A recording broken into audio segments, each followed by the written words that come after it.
الاعزاء، السلام عليكم ورحمه الله. كي دايرين؟ لاباس عليكم؟ بخير؟ كي بقيتو مع صحيحه مزيان؟ اليوم جيتكم بواحد الوصفه اللي هي زوينه، وصفه صيفيه، سلطه.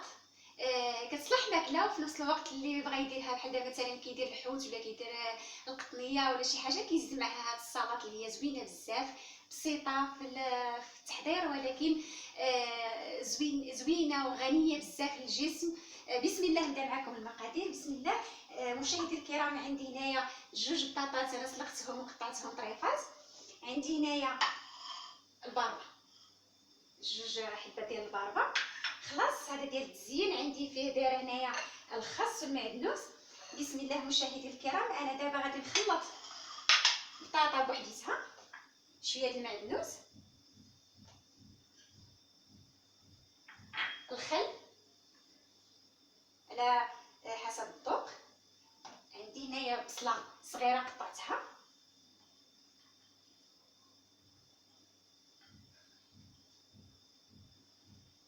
ملحه، كنستعمل يديا باش تجي جديده معليش، زيت الزيتون ولا زيت نباتيه ماشي مشكل، بحال شويه على حسب الذوق،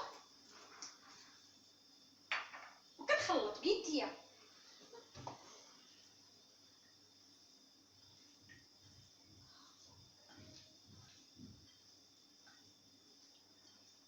كما قلنا الخل على حسب الذوق، الزيت،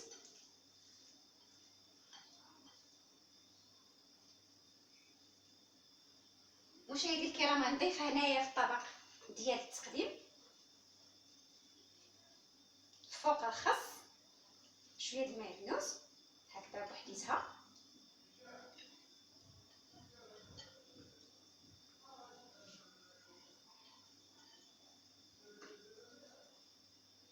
دابا مشاهدي الكرام غادي نعطر الباربه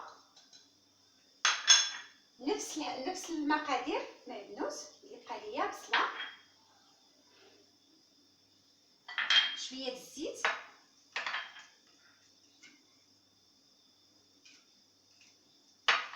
الخل، الملحه، ناخذ واحد شويه د الملحه،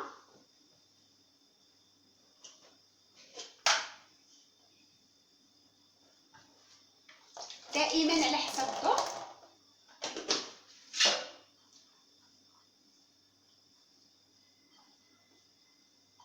كما كتشوفوا معايا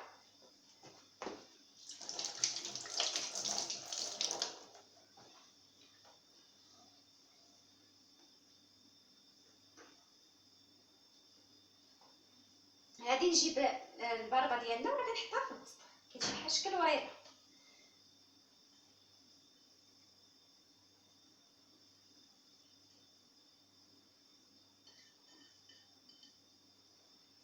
مشاهدي الاعزاء، هذا كان فيديو خفيف ظريف ديال سلطه، قدمنا فيه سلطه ديال الباربه بالخس، والخس خلاص غير تزيين من التحت. وعلاش درتو تزيين؟ لان الخس ناكلوه، ما نبغيش نخلطو مع الباربه وبطاطا، باربه وبطاطا، والثالث عنصر هو البصله، ومفرشين الخس من التحت كتزيين. هانتوما كتشوفوا معايا كيجي زوين بزاف.